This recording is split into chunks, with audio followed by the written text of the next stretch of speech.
आमचा विश्वास आमची ताकद. बुलढाण्यात सध्या राजकीय वातावरण चांगलंच तापलंय. निमित्त ठरलंय ते भोंडू अशोक खरात प्रकरण. पण या प्रकरणावरून आता जिल्ह्याचे 2 बडे नेते एकमेकांच्या वैयक्तिक आयुष्यावर तुटून पडलेत. सत्ताधारी शिवसेनेचे आक्रमक आमदार संजय गायकवाड आणि भाजपचे जिल्हाध्यक्ष माजी आमदार विजयराज शिंदे यांच्यात आता खालच्या स्तरावर आरोप प्रत्यारोप सुरू झालेत. आमदार गायकवाडांनी शिंदेंच्या आश्रमशाळेबाबत केलेल्या एका खळबळजनक विधानानंतर आता बुलढाण्यात खळबळ उडाली आहे. भोंदू अशोक खरात प्रकरणाची ठिणगी आता राजकीय वणव्यात रूपांतरित झाली आहे. शिवसेना आमदार संजय गायकवाड यांनी भाजप जिल्हाध्यक्ष विजयराज शिंदे यांच्यावर थेट हल्ला चढवलाय. गायकवाड एवढ्यावरच थांबले नाहीत, तर त्यांनी शिंदेंच्या मागासवर्गीय आश्रमशाळेतील विद्यार्थिनी आणि शिक्षकांबाबत अत्यंत खळबळजनक आणि वादग्रस्त विधान केलंय. गायकवाडांच्या या विधानामुळे राजकीय वर्तुळात मोठी खळबळ उडाली आहे. आता मुख्यमंत्री महोदयांनी याच्यामध्ये स्पष्टपणे सांगितले की चौकशी होईल आणि आम्हाला विश्वास आहे की आमचे एकनाथ शिंदे म्हणा की आमच्या पक्षाचे लोक हे कुठल्याही भानगडीत पडत नाही. माझं तर म्हणणं आहे की हा शिंदे दुसरा खरात आहे. याचे जर साळे कधी काढले, याच्या शाळेवर जेवढ्या पोरी राहतात यानं किती पोरी बर्बाद केल्या, किती पोरीची इज्जत लुटली आश्रमशाळेतल्या पोरींची. अरे त्या पोराच्या लोकांना त्याच्या तोंडाचे घास हिसकतो. लहान लहान लेकरं मोर्चे काढतात, त्याला अन्न भेटत नाही म्हणून. हा बी दुसरा भोंदू बाबा आहे खरात. याची इन्क्वायरी झाली पाहिजे. हा आता त्या मुलींची आबरू जाते म्हणून, पण त्याच्या शाळेची एक महिला कर्मचारी आहे, ती सगळे मध्यस्थी राहून करते आणि कुठं करते तर राजमंगल काळात करते, हे बी आम्हाला माहिती आहे. गायकवाडांच्या या विधानावर भाजप जिल्हाध्यक्ष विजयराज शिंदे यांनी कडाडून प्रत्युत्तर दिलंय. आमदारांनी आपली पातळी ओलांडली आहे असं म्हणत शिंदेंनी आता थेट जिल्हा पोलीस अधीक्षक कार्यालय गाठलंय. संजय गायकवाडांविरुद्ध अॅट्रॉसिटी कायद्याअंतर्गत गुन्हा दाखल करण्याची मागणी शिंदे यांनी केली आहे. एवढंच नाही तर येत्या 15 दिवसात गायकवाडांनी जाहीर माफी मागावी, अन्यथा 100 कोटींचा मानहानीचा दावा ठोकण्याचा इशाराही शिंदेंनी दिलाय. गायकवाड यांनी पत्रकार परिषद घेऊन माझ्यावर आणि माझ्या आश्रमशाळेतील आदिवासी विद्यार्थिनींच्या बाबतीमध्ये अतिशय बेताल, बेजबाबदारपणाचे आणि लांछनास्पद असे आरोप त्यांनी केले, ज्यामध्ये माझ्यावर आरोप करत असताना माझ्या आश्रमशाळेतील आदिवासी विद्यार्थिनी,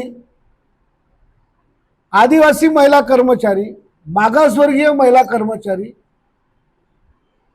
जवळपास 300 विद्यार्थिनी आणि 30 ते 35 महिला कर्मचारी यांचं चारित्र्य हनन होईल. त्यांच्याकडे समाज हा संशयाच्या दृष्टीने पाहिल. ज्यांना समाजामध्ये फिरताना कुठेतरी एक अपमानाची भावना मनामध्ये निर्माण होईल. ज्यांच्याकडे पाहताना उद्या लोक म्हणतील की विजयराज शिंदेच्या आश्रमशाळेतली हीच मुलगी आहे का बा, का ही मुलगी विजयराज शिंदेच्या आश्रमशाळेत होती का बा. उद्या त्या मुलींचं जे कौटुंबिक भविष्य आणि आयुष्य आहे त्यामध्ये सुद्धा संशयाचा डाग लागू शकतो, कुठेतरी त्यांच्या जीवनाला कलंक लागू शकतो. अशा प्रकारचं जे लांछनास्पद वक्तव्य आमदार गायकवाड यांनी जे केलं त्याबद्दल त्याच्यावरती कारवाई झाली पाहिजे.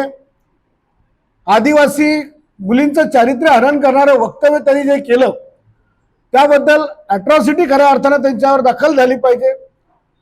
महिला कर्मचाऱ्यांमध्येही महिला कर्मचारी आणि मागासवर्गीय कर्मचारी आणि आदिवासी कर्मचारी आहेत, त्यांचाही अपमान या निमित्ताने जो केला गेला, त्यांच्याही चारित्र्यावर, त्यांच्या कर्तृत्वावर, कार्यावर जो डाग लावला गेला त्याबद्दलही त्याच्यावर अॅट्रॉसिटी दाखल झाली पाहिजे.